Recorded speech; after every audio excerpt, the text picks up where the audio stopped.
In this video, I wanted to share how I put my watercolor painting on canvas.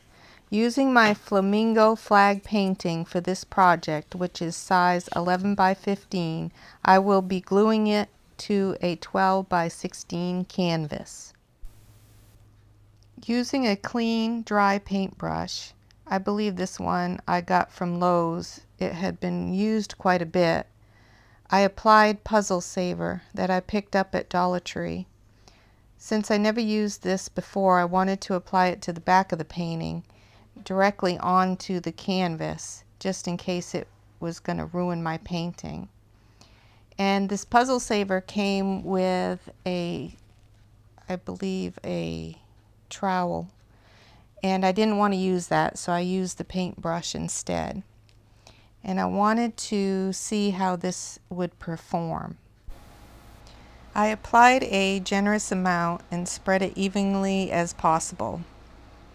Knowing what the end result looks like, I would suggest at this stage to apply more around the edges than what appears in this video, and later you will see why.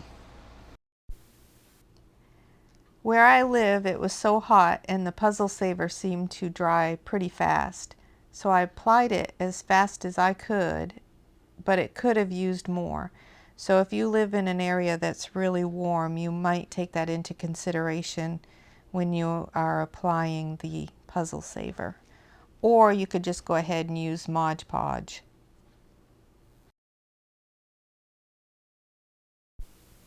Once the surface is covered and as smooth as possible with the glue, then you can go ahead and put the painting down on the canvas. Before applying the glue, you could measure out the edges to see where you wanted to put your placement for the painting.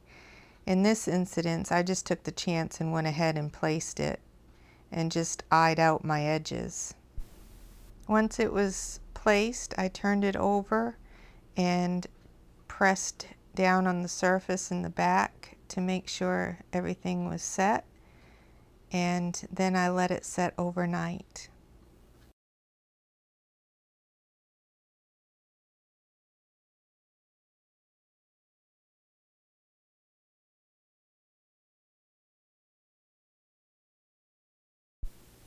I even added a couple of big books that fit inside the canvas or inside the canvas frame, just to add a little bit more pressure to the glue.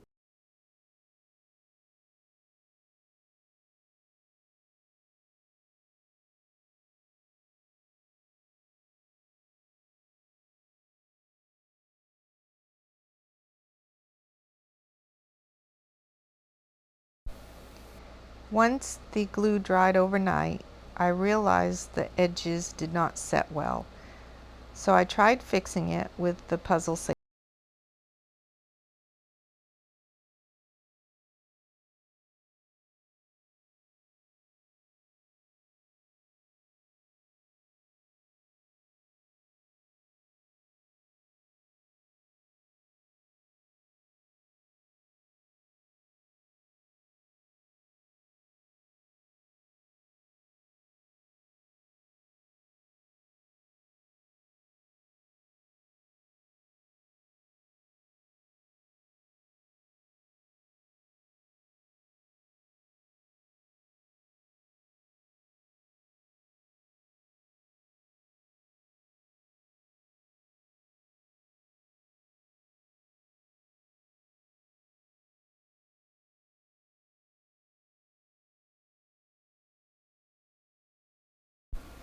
Again, I set it up to dry overnight.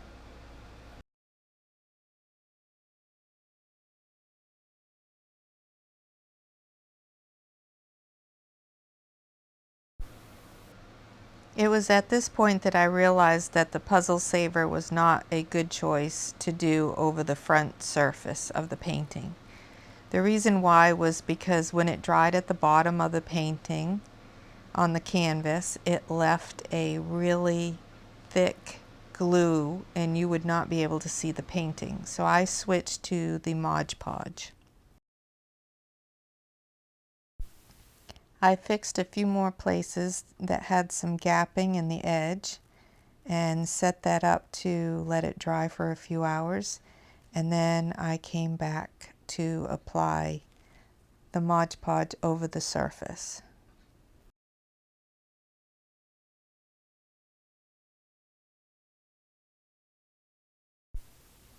Using a clean, dry paintbrush, I applied the Mod Podge with a feather-light touch and as minimal brush strokes as possible to avoid streaks in the painting. Even though the paint was dry, I knew it.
To avoid numerous brush strokes, I applied the Mod Podge quite thick. In doing so, the paper started to buckle, regardless of being glued down. To prevent the buckling, I dried the glue with a hairdryer, while using the handle of a small paintbrush to hold the edges down while the glue dried. And I kept repeating it until the whole thing was completely dry. Here there was a few places that I missed that did not have any Mod Podge. So you can add another layer of Mod Podge to fix it, but at this point I left it because this was going to be a gift and I was going to embellish the edge with some jewelry or stones and buttons and so forth, which is something you can do or just leave it as is. This video probably was more about what not to do when gluing to canvas. I wanted to give it a try and I would definitely do it again and use Mod Podge. Anyways, the gift was received and the recipient was extremely grateful and it came out better than I ever expected, which is always a plus. Thank you so much for watching and I hope you have a great day.